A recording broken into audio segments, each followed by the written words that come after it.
The sea beast. इस animated movie में हमें जानवरों और इंसानों के बीच के रिलेशनशिप को दिखाया जाता है कि सबका इस प्रकृति पर समान अधिकार है। मूवी की स्टार्टिंग में हमें एक लड़के को दिखाया जाता है जो कि एक लकड़ी के सहारे समुद्र की लहरों के बीच तैर रहा है और उस समुद्र में बड़े बड़े जानवर रहते हैं। फिर हमें गिल्स्टन नामक शहर में कुछ बच्चों को दिखाया जाता है।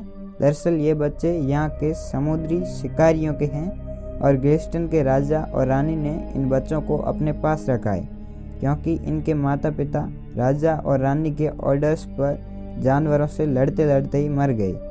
इनमें से एक बच्ची का नाम मैजी ब्रम्बल है।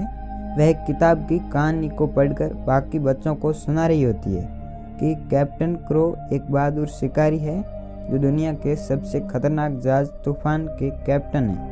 इस जहाज की मदद से इन्होंने कई जानवरों को मारा है क्योंकि ये जानवर तट पर आकर इंसानों को खा जाते हैं। मैजी उन शिकारियों की तरह सोचने लग जाती है।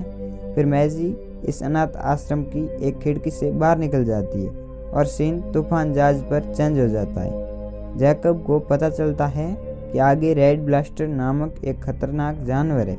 जैकब कैप्टन क्रो के पास जाता है तो वह कहता है कि आज हम रेड ब्लास्टर को मार कर ही रहेंगे। तभी वहाँ सारा आती है और कहती है कि अभी हमें तैयारियां करनी चाहिए। दरअसल इस जहाज में मौजूद हर एक इंसान एक शिकारी है जो गिल्स्टन के राजा के ऑर्डर्स पर रेड ब्लास्टर को मारने आए हैं क्योंकि इसने काफ़ी लोगों को नुकसान पहुंचाया है। तभी शिकारियों को पता चलता है कि रेड ब्लास्टर से एक और जहाज पहले से ही लड़ रहा है। यह जहाज जिम निकलबॉन्स का है।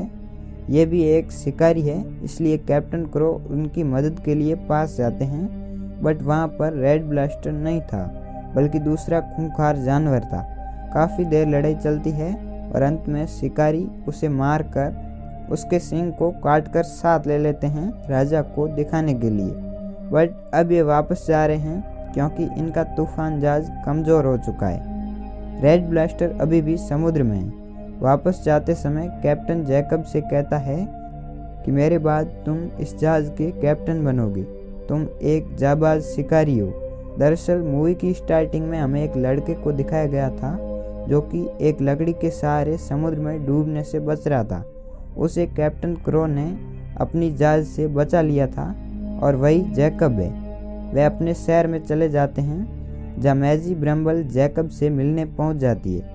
जैकब उसे नहीं जानता लेकिन मैजी जैकब को जानती है उस किताबों की कहानियों के द्वारा। मैजी तूफान जहाज में उनके साथ जाने को कहती है बट जैकब कहता है कि तुम एक बच्ची हो। तो मैजी कैप्टन क्रो से मिलने के लिए निकल जाती है बट जैकब उसे एक गाड़ी से वापस गिल्स्टन भिजवा देता है। अगले दिन ये खुद गिल्स्टन जाएंगे राजा रानी से मिलने के लिए।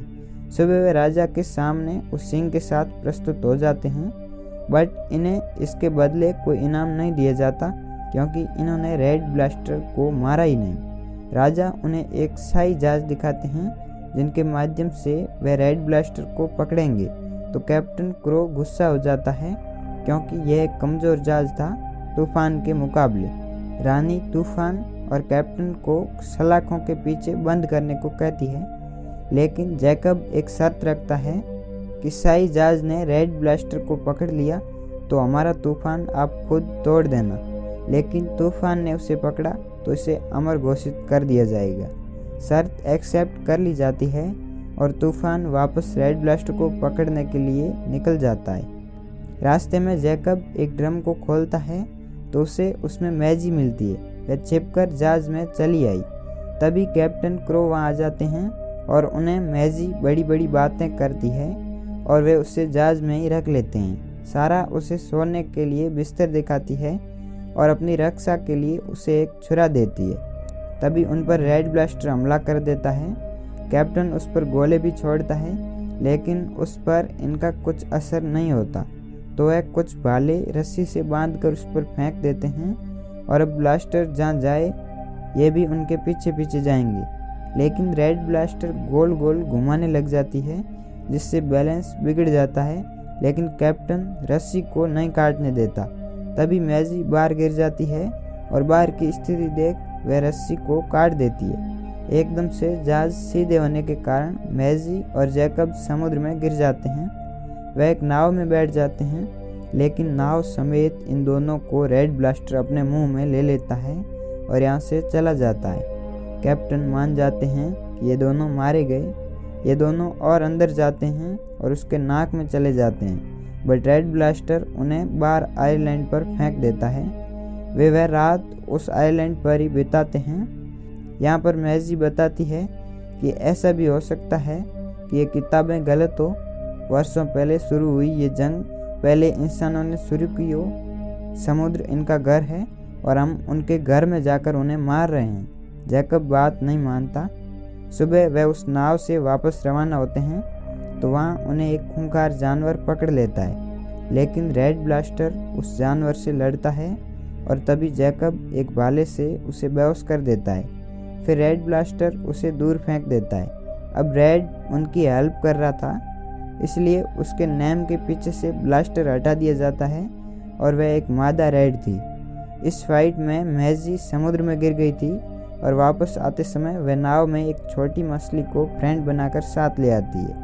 अब जैकब नाव से रवाना हो रहा था, तभी मैजी रेड से कहती है कि तुम हमें हमारे घर तक छोड़ दो।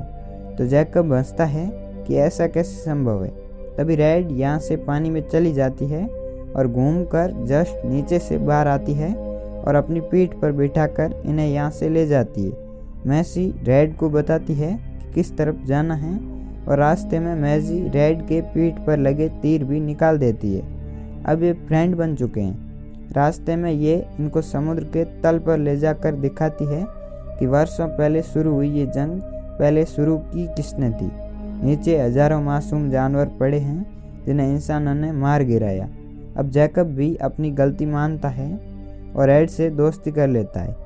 उधर कैप्टन एक खूंखार औरत के पास जाता है, जहाँ से वह एक खतरनाक जहर और उसे रेड ब्लास्टर के शरीर तक पहुँचाने वाला शस्त्र खरीदता है और वापस रेड को मारने निकल जाता है। रेड उन्हें तट पर छोड़ देती है, लेकिन वह उस आइलैंड के दूसरी तरफ मैसी के मना करने के बावजूद भी देखती है। वहाँ एक शाही जहाज खड़ा था जो रेड को ढूंढ रहा था।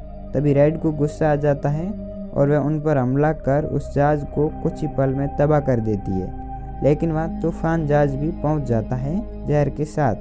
रेड जैसे ही उन पर हमला करती है तो कैप्टन छल से उसे वह जहर भरा तीर मारकर बेहोश कर देता है और वह उसे बांध देता है। कैप्टन तीर वापस निकाल देता है क्योंकि वह रेड को मारना नहीं चाहता, बल्कि बेहोश ले जाकर राजा के सामने मारना चाहता है।